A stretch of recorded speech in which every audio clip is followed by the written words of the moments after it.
to the Fantasy Footballers Podcast with your hosts, Andy Holloway, Jason Moore, and Mike Wright.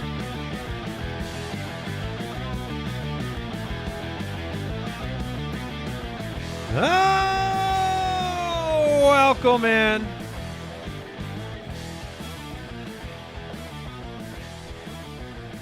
Well, look at all the beautiful people. I see us. Yeah, that's who he's talking about. Well, right. You said beautiful. Welcome to our NFL Draft live stream. We have so much to talk about today. Thank you for joining us. I see the chat is What's hopping? it's hopping. There's a lot of questions.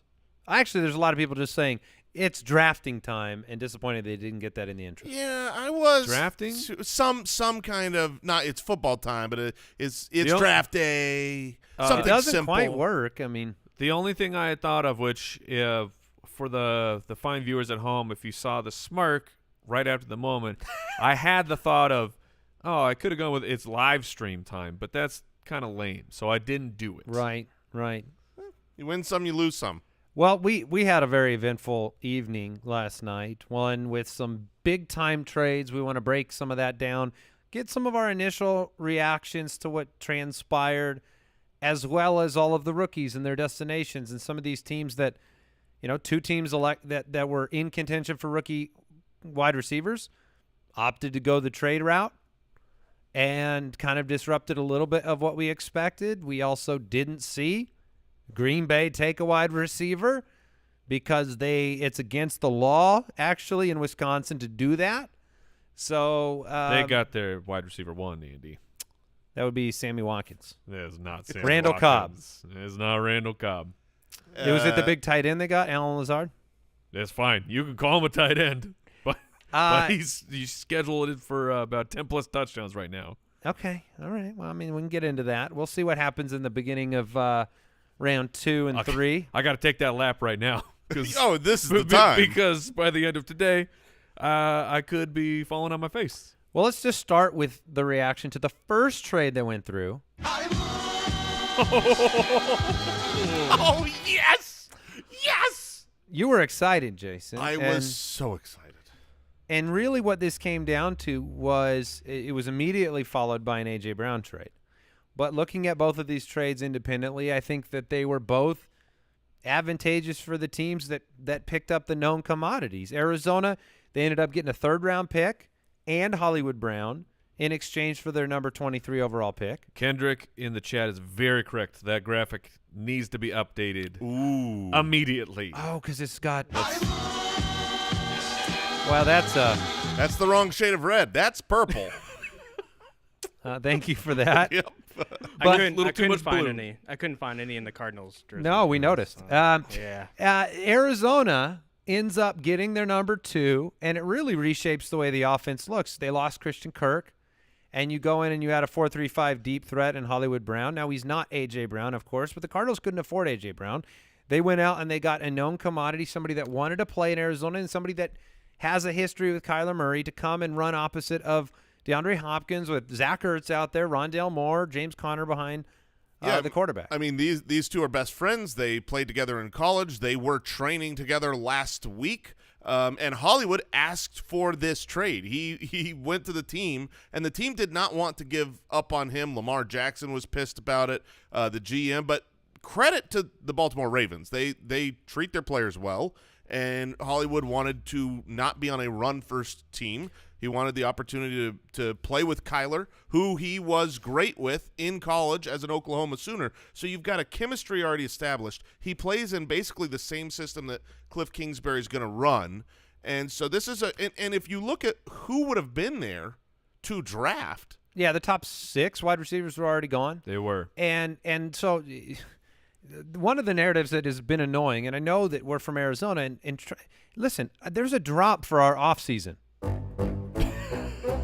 We're not going to be sympathetic to a move or rose-colored glasses a move unless we think it's real, because this is how time normally runs the offseason. Yeah, it's not all good. But here's the thing. Those of you out there saying that they got Hollywood for the same compensation that the Eagles got A.J. Brown. That is incorrect. That's just not true. And in the NFL, yeah, I know your rookie drafts, your third-round picks aren't worth a lot. But in the NFL, the Eagles gave up a third. And, again, it was great for the Eagles, and we can talk about that. But they gave up a third and their number 18 pick to get A.J. Brown. The Cardinals got a third and Hollywood Brown for their number 23 and pick. The biggest difference, the first thing, if you watch, I just finished watching Steve Keim right after the draft pick was made in an interview. The very first thing he mentioned is, well, we've got a controlled contract for a couple of years. So it's like you're paying $2 million for a known commodity versus, the $100 million, $57 million guaranteed payday that A.J. Brown deserves and received. And the Cardinals did pick up the fifth-year option for Hollywood, like we're talking about. And, it'll be very interesting to see what this means for Kyler. It obviously raises some of the fantasy hopes for Kyler Murray. Yes, it does. Not having a regression, losing Christian Kirk and company and Chase Edmonds out of the backfield. So that's one side. That'll be interesting. And, Jason, you were like, I love it when Steve Keim doesn't make picks. Oh, that was yeah. the best part. Yeah. The best part is Steve Keim could not screw up the pick. That's true. And so before we jump into the bigger movement with A.J. Brown, I do want to remind everybody out there who's joining us, it's Ultimate Draft Week, and you've got a couple days left. If you don't have the Ultimate Draft Kit yet, go to ultimatedraftkit.com before May 1st, which is Sunday, and which is the day before Jason's birthday, and grab the UDK. Your birthday's coming up? My birthday is coming up May 2nd. What a day. Yeah. Which one? Oh, gosh. I wasn't going to do it. No, well, you're a friend. Yeah. I will be turning 40. Yeah. And Big Gravy's getting crusty. That's if I make it. We still got a couple days to go. Okay. All right. You may not want to get there. But Just own it, man. jump in. We're Own giving it. away a listener league spot, which is exciting. There you go. Put it up on the screen.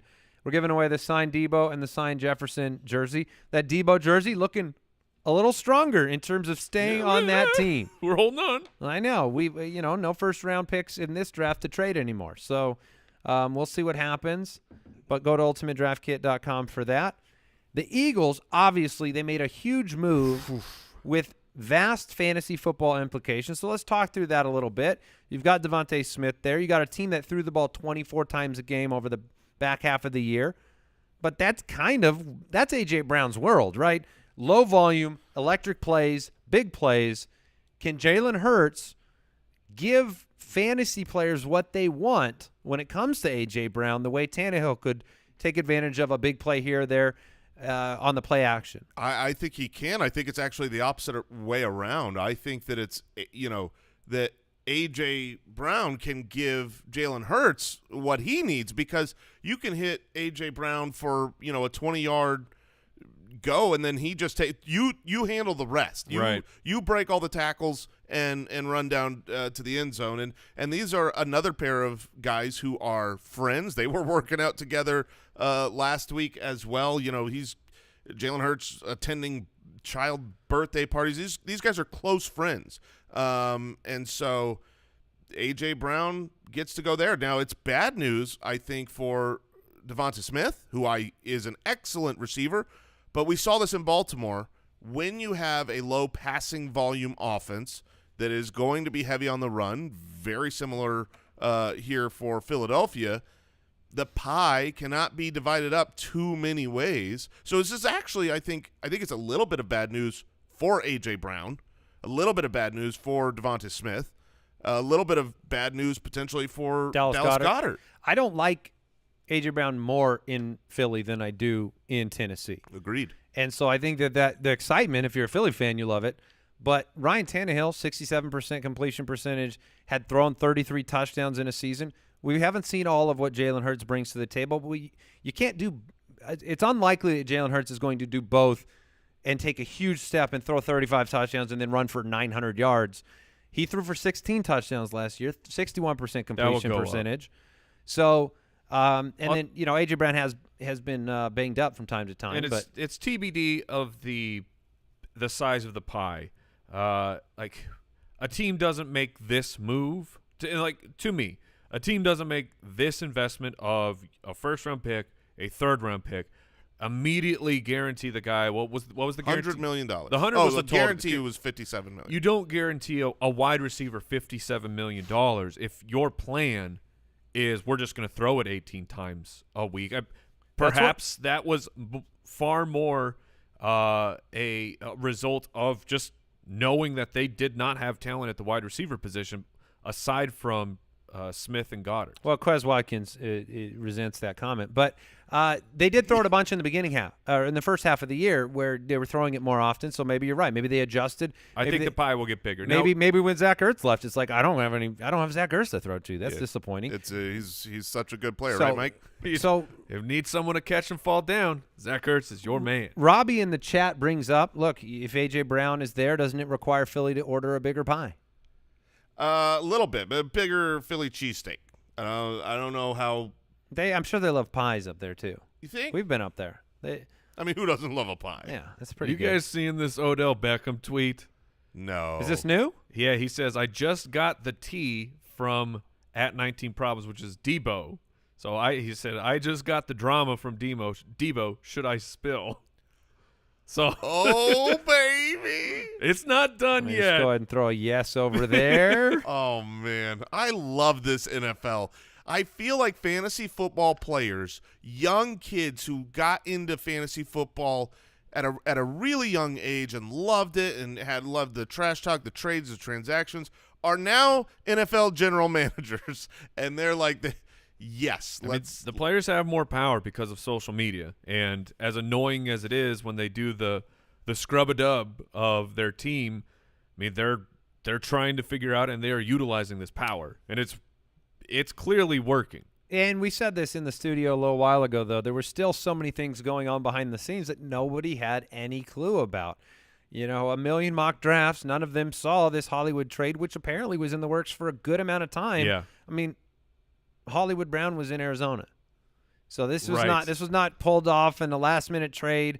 This was something that was done days in advance. So those were the two big trades. You saw one quarterback go off the board. So we Yes. start there, Kenny Pickett to Sure. Pittsburgh. And, Pittsburgh's on the clock, and, you're thinking, is it going to be Pickett? Is it going to be Malik Willis? That was a rumored destination for him for a long time, and it ends up being Pickett, and I know you like Kenny Pickett.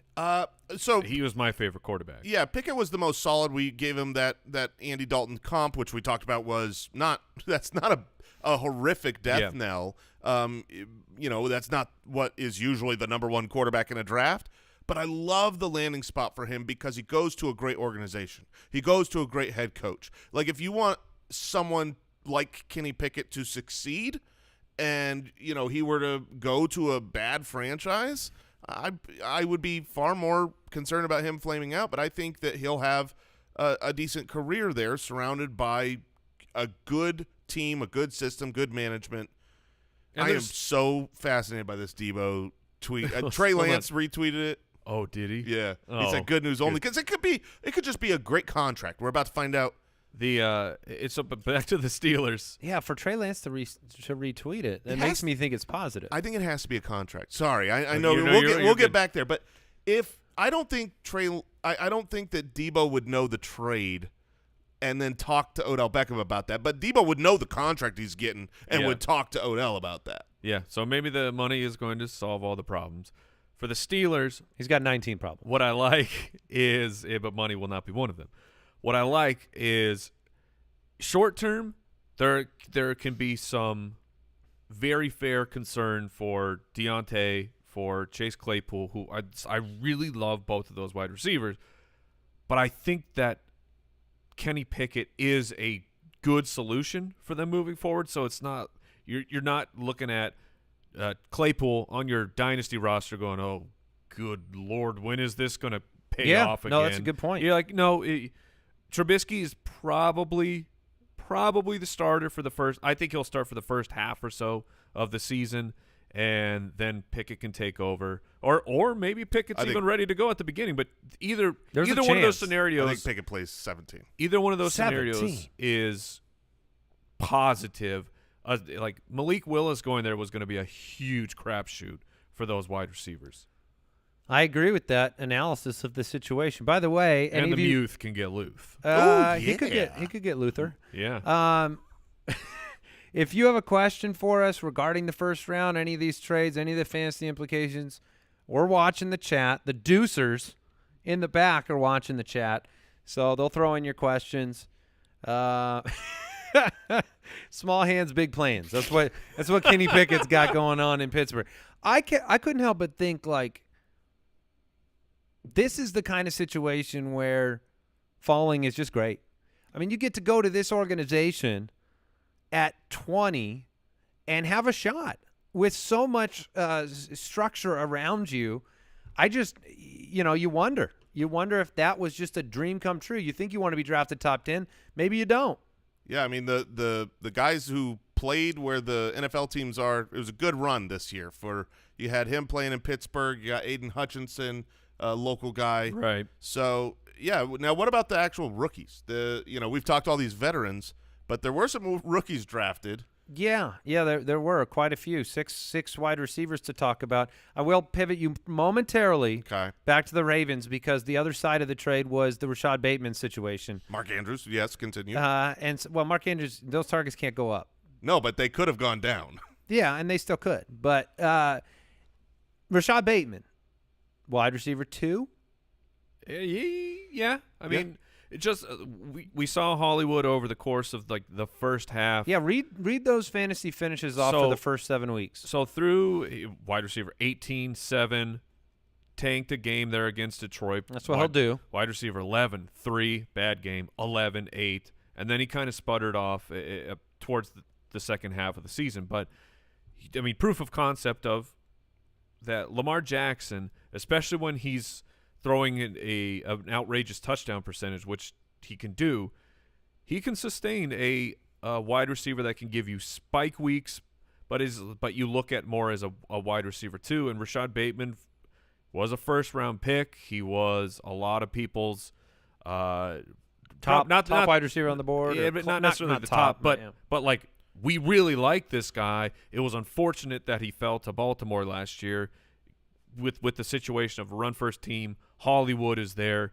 Where can Bateman actually slot in, and what kind of target percentage can he see? But he can now see a 22% market share and be a wide receiver too, and give you some nice spike weeks. 145 targets from Hollywood last year. Right. So there's a lot to go around there, and Lamar didn't play the whole season, so he's going to have a new best friend in the offense, and it's Rashad Bateman at the wide receiver position. Couple things. Want to go through those rookies. First, right now, Jason has 2 correct picks after round 1. I've got 1 correct pick. Yeah, but how many do I have? You're still hunting. Very nice. You're still hunting. I don't – look, it's tough. This year more than any other one to nail where these wide receivers were going to go, because you pick one wide receiver to the wrong spot, and it disrupts where you see everybody else going, eliminates certain teams. But how many – Kyle, are you on the microphone? I am. Okay, how many more picks do we have remaining in terms of total, like, live players not drafted? 2 quarterbacks, 2 running backs, 3 wide receivers, and a tight end. So there's a wide world here. There's still a lot going on. Andy and I have some of our picks basically taken away, wide receivers that went like to the Lions, who probably aren't going to now take double up like Christian Watson. Right. Mike has the most wide receivers left. We've both got Malik Willis to Seattle, which is looking could happen. Somewhat realistic now. Yeah. So we'll see. All right. And again, like I said, ultimatedraftkit.com if you want to get in on the big giveaway, a listener league spot. So you saw defensive players off the board to start this draft. In fact, what was it, 2002, the last time you saw 4 to begin a draft? It's been a long time. And you saw, I mean, there were some teams that made great moves throughout the draft, like the Jets. But if you walk through the fantasy options, Drake London ends up being the first wide receiver off the board. I thought he'd go to Washington 3 picks later. You guys had him going to the Jets, which was 2 picks later. But the Falcons end up surprising a lot of people, taking Drake London and pairing his big frame with Kyle Pitts kind of dominating the middle of the field. Yeah, I think it's a great pick for Atlanta. Coming in pre-draft, he was my number 1 wide receiver, and I think you got the Twin Towers now. 2 big guys. Yeah. Someday they'll have a quarterback, and that'll be good. Someday. Sorry, Mariatu. That's a throwback. Well, it's the draft weekend, so you got to. That's why they boo him ever since then, right? Marcus Mariatu. that was an all-timer. Wasn't that John Travolta who also introduced Adela or whatever? Adeem Dazelle or something like that. Adele Dazeem. Yeah. Oh, there it is. Yeah. But Drake London, for fantasy purposes this year, finds himself in a situation kind of like Kyle Pitts found last year, which is there's just not a lot of wide receivers to throw the ball to. So if you're talking about target market share, he's probably the best bet to have 100 targets of the rookie wide receivers. Most of these guys landed somewhere where there is another option to throw the ball to a receiver. So I think Drake London is I'm sorry. I'm just reacting to Kyle making some commentary about how happy he is with Atlanta. Our resident Atlanta Falcons fan. Oh, yes. Do you realize 3 of the most prolific tight ends lost their largest target competitor? Kelsey lost Tyreek Hill. Okay, and then you had Andrews. Mark Andrews now losing Hollywood Brown, and Kyle Pitts had lost Russell Gage. So obviously they picked up Drake London, but the biggest other target share player were gone. Don't forget about George Kittle. He could be losing. Good. Deebo. I don't know. I think it's a contract. Feel like it anymore. No, it doesn't. So which means our jersey that you can win right now, it's not expired. No, it's going to be a great jersey. Just go to ultimatedraftkit.com. If you're going to buy the Ultimate Draft Kit for all your fantasy drafts, your dynasty drafts, you want the value sleepers, breakout, bust, tiered rankings, all of that stuff. If you get it now, which is the lowest price possible, it's the pre-order pricing, you will be entered if you order it by Sunday for a listener league spot, for a Justin Jefferson signed jersey, for a signed Deebo Samuel jersey at ultimatedraftkit.com. All right, the Jets went with Garrett Wilson with the 10th overall pick.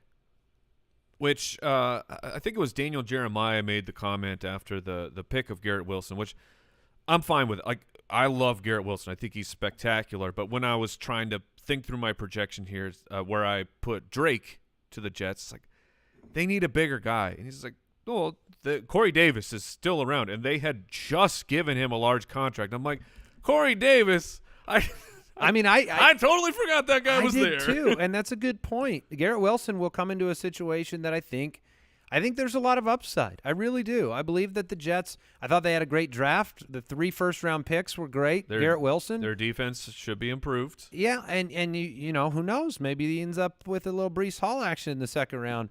We'll find out. But Garrett Wilson comes into a situation that I think is very good. You have a young, highly drafted quarterback who showed some flashes in certain games last year, and whether or not he makes a Herbert-like jump, which I don't expect, you can still see Garrett Wilson having some value, especially over the back half of the year, the way that Jalen Waddle did. I do not love the situation as much as you seem to. I certainly see the hope. If Zach Wilson takes a leap forward and becomes a prolific passer, then awesome. It's really going to be Elijah Moore and Garrett Wilson eating them up. But the reality here is this isn't a guy who is a big physical dominating, usually those guys that have the 150-plus targets. He's more of a Stephon Diggs, which is like the one comp where you have a massive amount of targets, but then he does find himself with Elijah Moore and Corey Davis. So I think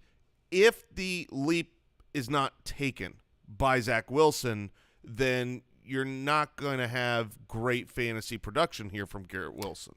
But let's put that to the test here. Do you like Garrett Wilson or Drake London in year one more? Drake London. Just you like Drake London more? I think he'll have a lot more targets. Okay, so in a rookie draft right now, do you like Drake London or Garrett Wilson more? Drake London. Mike, where do you weigh? I'd go London. Chris Olave went 11 to the Saints, followed by Jamison Williams, the surprise trade up by the Lions. And so 2 more wide receivers.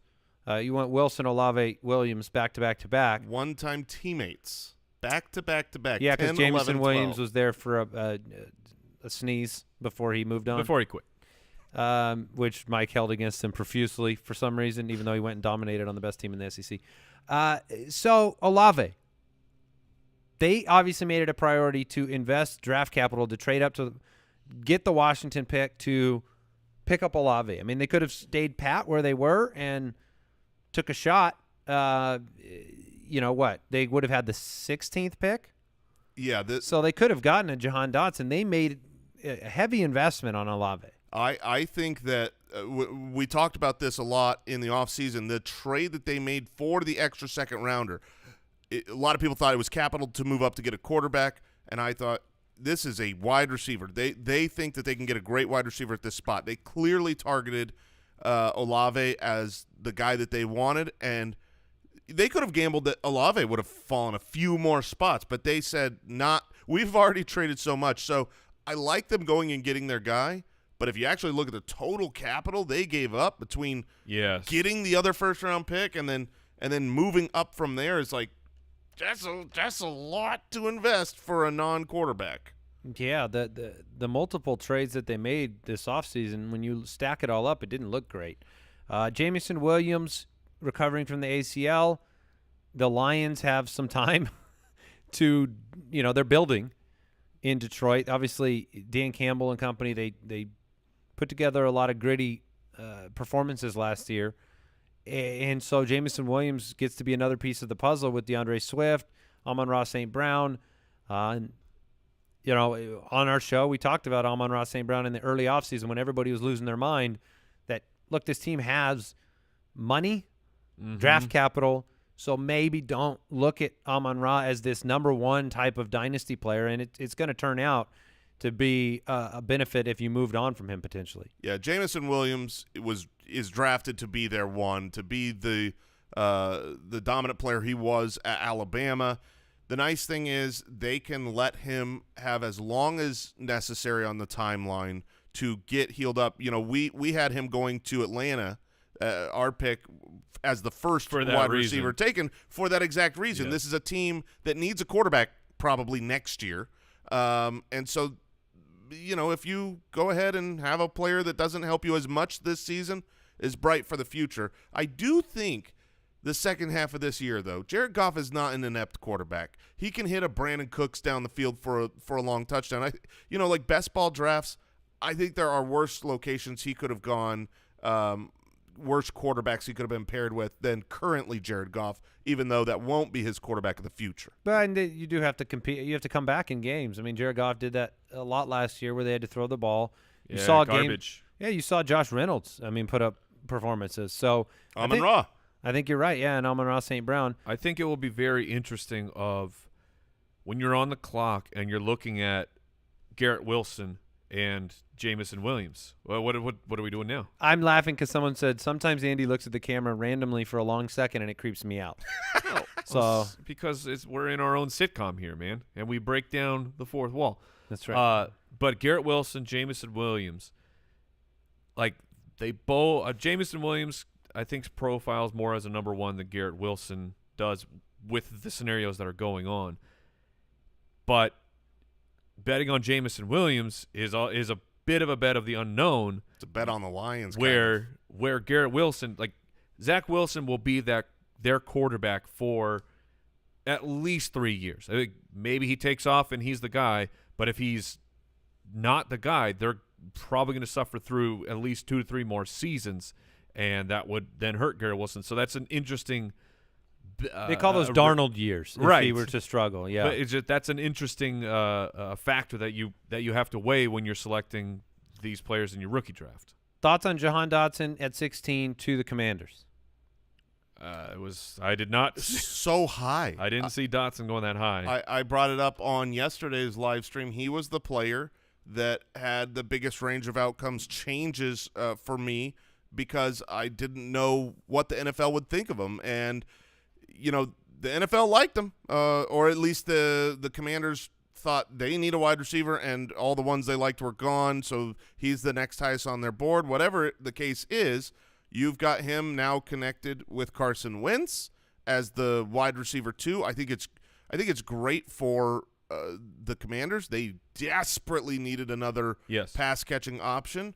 For fantasy football, he's the number 2 for Carson Wentz doesn't get me hot and bothered. Agreed. Yeah, it might take a little time to kind of see what you have there. Terry McLaurin, I will say this, wants a contract. So, Mike, do you believe and have confidence that they're going to give him that? Because if they don't, or he wants out of town, which, I mean, we've seen, 6 wide receivers want a different situation, and working with Carson Wentz could provide more motivation to depart. That's the biggest question for – Datsun could be the one. It's the biggest question for Terry is I don't think we haven't heard him saying, I want out. We've just kind of heard the whispers of he wants a contract, and, yeah, I understand that. You're at the timing of where you can start asking for your second contract. He showed up, right? I don't know. Still some time before that. I don't know. I thought the note was that none of them were going to show up. I thought 2/3 weren't, but Terry McLaurin was. Well, great information. Yeah. Well, sorry about that. But I mean, if we go into the situation of this year and it's Terry McLaurin and Jahan Dotson, that doesn't feel great for Dotson. And Curtis Samuel. Yeah, and Curtis Samuel was a really big investment last year that was derailed completely by injury. So he could easily come back and be the 2. And then Treylon Burks at 18. This was a trade that the Eagles A.J. Brown trade, at least the way that they're making the story out to be publicly, that kind of came together over the last 18 hours. It wasn't, I don't think, as well formed as the Arizona trade was. Do you think Tennessee would have made such a deal if they couldn't secure what a replacement in Treylon Burks at 18? No, this is a move they only made because they thought Treylon Burks can do enough of what A.J. Brown does, and the cap situation, you're going to get a rookie contract starting over much cheaper than the $100 million that A.J. Brown deserves and commanded and received. So, yeah, I mean, this was a move specifically to put Treylon Burks in the A.J. Brown role. Treylon Burks might be my favorite, and I get it. Redraft wide receiver. He's up there with Drake London to me because he can break the tackles and he can have breakaway touchdowns. It'll be really interesting to see. This is really a question on the talent of Treylon Burks. Is he as talented as the truthers say? Because there's his assessment range is very wide. People having him as the number 2 wide receiver in the class. People having him as the number 12 wide receiver in the class. Yeah, you've got A.J. Brown comps, and then you've got Kelvin Benjamin comps. Yeah. Or maybe range of outcomes. Those could be the 2 sides of Treylon Burks. And I was on the A.J. Brown comp. I mean, that's who popped out when I was watching him. So very funny that he's replacing A.J. Brown. But his path to targets – even on a run-heavy team, his path to targets is immediate. Mm-hmm. One of our listeners pointed out Arizona has the 55th pick in the second round. As it should be. All right. Jason, did you have something you were going to add? Yeah, right between those two, because this was insanity with all the trades, and as soon as the trade was, broke about A.J. Brown, that was all the world. But the Chargers, right in between Dotson, they got a great offensive lineman, which is, one of those. It was like their offensive line had one hole left. They had fixed it up. And so, I don't know, Austin Eckler, if another running back doesn't come, just thought we should be aware. I thought it was a really nice pick. Of the remaining wide receivers, so let's say Christian Watson, Sky Moore, George Pickens, you've still got Kansas City and Green Bay without replacements for Devontae Adams and Tyreek Hill, or at least other pieces for that offense. Is there a destination that you think fits one of them better? I mean, my picks are still kind of alive for our little the game on the podcast of Sky Moore is, I think, a very good secondary wide receiver, and the Indianapolis Colts, they need someone else that isn't the Pity City to get that offense moving. And with Matt Ryan, that becomes a very interesting thing as a wide receiver 3-4 range. Are there Hilton hotels in Pity City? Ooh, I don't know.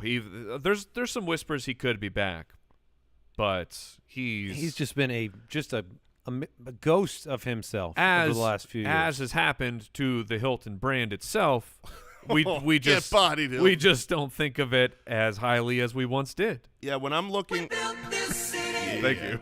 When I'm looking at the second round as it now stands, because a lot of the picks we made are just completely poofed because second round draft capital was used in some of these trades. The Texans, the Bears, the Colts, the Ravens, and the Browns. Those are the teams that I would expect to take these next good wide receivers at the beginning of the second round. But tonight, it's all about the running backs. The 2 running backs, that's what we're on watch for, and Malik Willis. Yeah, if you look at kind of what the most recent mock draft that I was looking at, Breece Hall, they have him going with the next pick in the draft, the first pick tonight. What, to the Bucs? To Tampa Bay. No, don't do it. And so I don't think that happens. I love it. Have it go to the next pick. Who's trading to that spot? Who's coming up? They have got a lot of calls on that pick. They have always. They have Malik Willis going to the Titans. Ooh, The 35th pick, if they don't trade that away. They have Christian Watson landing with the Giants, who have a robust amount of wide receivers not performing. He is such a Giants type of a wide receiver of like, let's just do another crapshoot on one of these guys. I don't think look, Gettleman is gone, and I think the Giants had a phenomenal first round. So I'm gonna hope that this is that you're right. They got the stink out. He's totally what the Giants have been, but I'm like optimistic that maybe it's changed. Sky Moore to the Colts in this mock draft. Ooh, yes. Okay, Desmond Ridder to the Falcons in the second round. Once Okay. rumored Yeah. in some other. How would you feel about that, Falcon fan? I'm fine with it. Fine with the second rounder. Take a shot. The Lions with Matt Corral in the second round. Where do they have Pickens going? To the Bears at 48. Okay, this will be fun. So I mean, there are a lot of exciting picks tonight. Kenneth Walker, is he in? To the Bills at 57. Oh no, that would be. Oh, I can't wait to hear. You're just there's no situation where you're not doing that face for the next 5 days. Oh, I'm more excited for my Ofer in the first round to come storming back. Yeah. I mean, with my secondary picks. You have the most live picks in this next group. You have Walker to the Bills, right? Yeah. And But you said it was in the first round. Yeah, but it doesn't matter. No, I know. I still get credit. We all. Here's our predictions as they stood from the Thursday show. We all have Breece Hall still to the Jets. Kenneth Walker, I have him to Seattle. Jason has him to Houston. Mike to Buffalo. Seattle, look, it would not surprise me at all. But there are also whispers of Seattle scooching the booch up to the top to go get Malik Willis. And then Sky Moore, I have him going to Tennessee. Jason to Philly. But Mike is alive with that Indianapolis. I mean, that seems very likely. I'm liking it. And then George Pickens, I got him to Kansas City. He's got to drop. Or they got to go get him. I've got him to Detroit. And Mike to Houston, still alive.